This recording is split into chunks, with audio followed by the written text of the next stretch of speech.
Hello, H&W Racing. Speed shop. Speed shop? No, we're too slow. You want to go slow, you come to the right place. Yeah. All right, guys. So update on our Wltoys. Our batteries came in. Oh, we're gonna try parallel, folks. Now, I looked fairly long and fairly hard. China Hobby Line. China Hobby Line. These batteries. This is a 3S battery. Yeah. It's a 6200 milliamp 180C burst. Yeah. But it's designed to run in parallel. Okay. Yeah. How'd you get those batteries?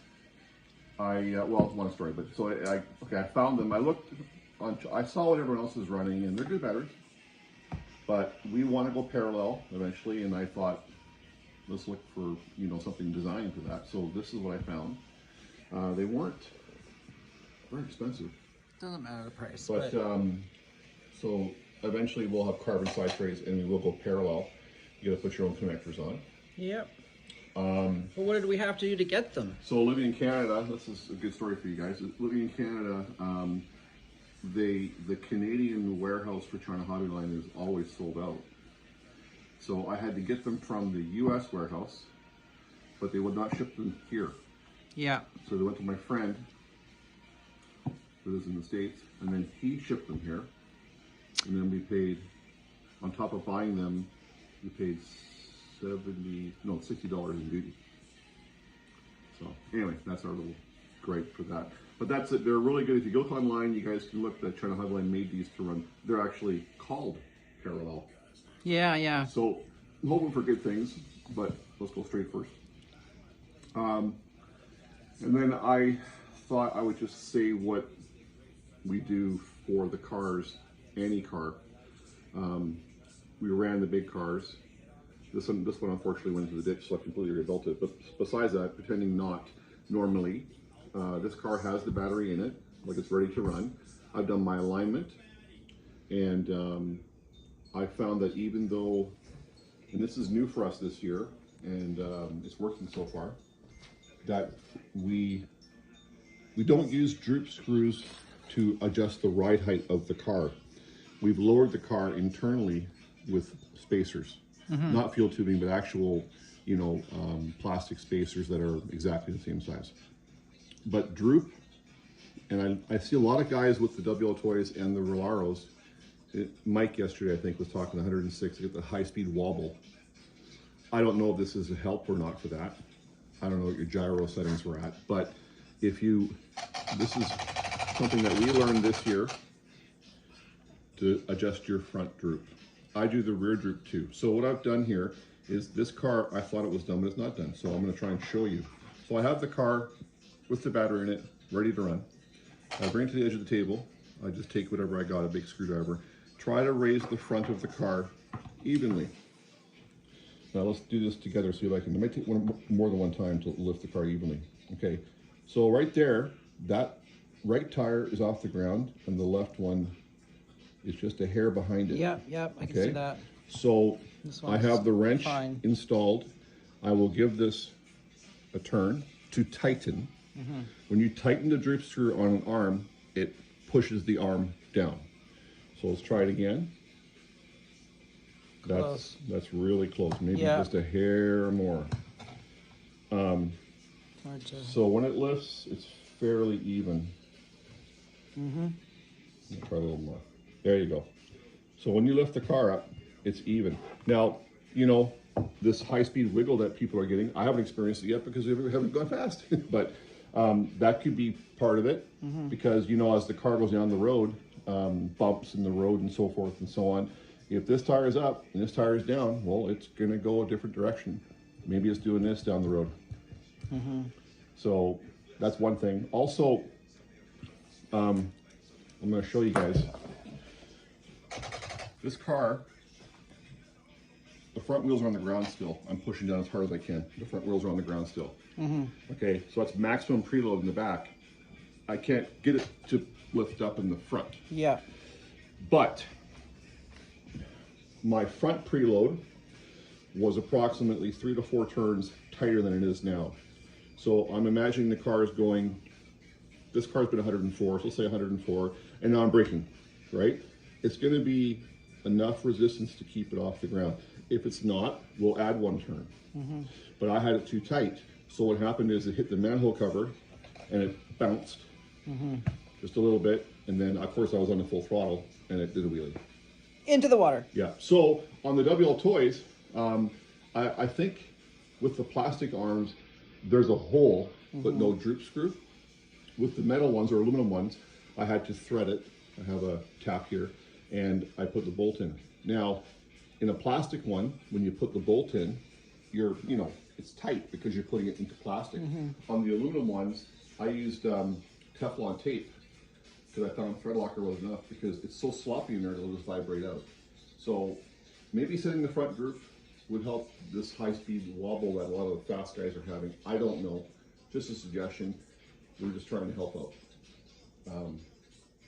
Yeah, so that's really all I wanted to say. So we're doing, this is the only car that crashed. But every car, after we run it, even one time, I will check my alignment. I'll look through it. Hey, is the pinion loose? Is, just things like that. And then I will reset my droop every single time. And most of the times I take my tires off and I wash them by hand.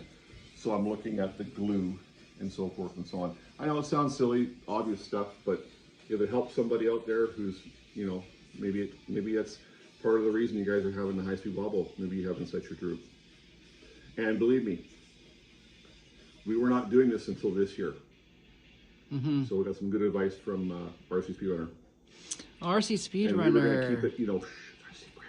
But we just want to help out. Maybe it helps, maybe it doesn't. But it makes sense, right? Think about it. If your real car was doing that, you hit a bump and the one tire. Well, yeah, that's why you get alignments and stuff on your cars. These are all-wheel or four-wheel drive.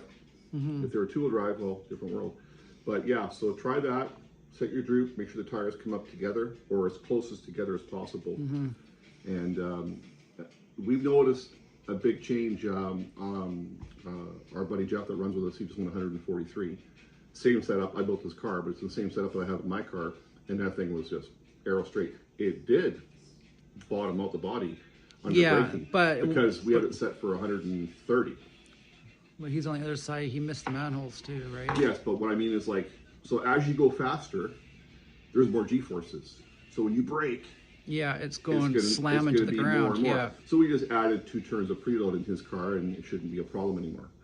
But I found that it's really good advice to adjust your minimum, your front droop. I did the back on this car too, and this car was 104 half track.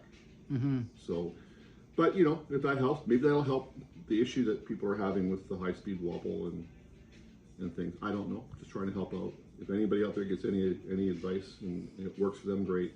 If you tell me something. We're always open to learn.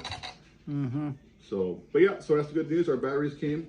Looks like today's Monday. It looks like the weekend's nice. So we will be working on the Wltoys and hopefully running them this weekend.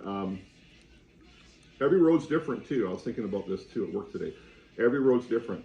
Our road, we've got small square manhole covers. They're in the ground. Yeah, but there's a little bit of a divot. Yeah, it's like a little, yeah. So we've been threading the needle between the yellow line and the manholes and been pretty successful at that.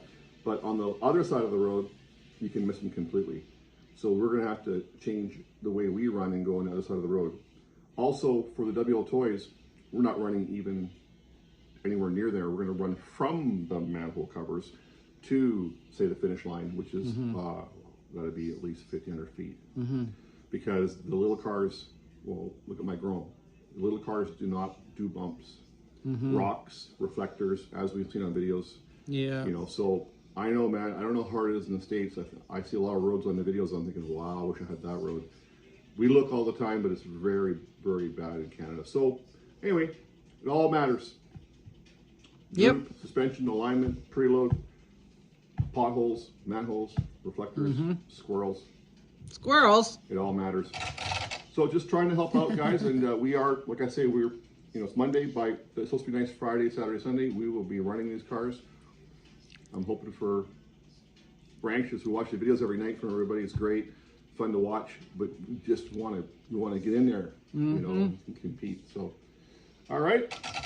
So, Thanks for watching us. yeah, thanks for watching us. And Thanks to new subscribers and people commenting. And it's mostly, if I don't know something, I ask James to comment, and I put the comment down, or it's mostly me commenting. So, yeah, and but I asked James a lot of the stuff. There's though. no ego here, you know. Same when we're bodybuilders. It's the same thing. There's no ego. We were open to learn. When I watch a video, like, you know, I'll say it. Sean Marsh is really fast, or McCoy, or RC Speeder. You know, I'll watch a video. Yeah, that runs fast, but no, I'll actually take a picture of their car and zoom in, not to see gearing, but to see, oh, why is it his shocks or something like that? Oh, he put this over here. He moved this over here. Maybe I can pick something up, you know.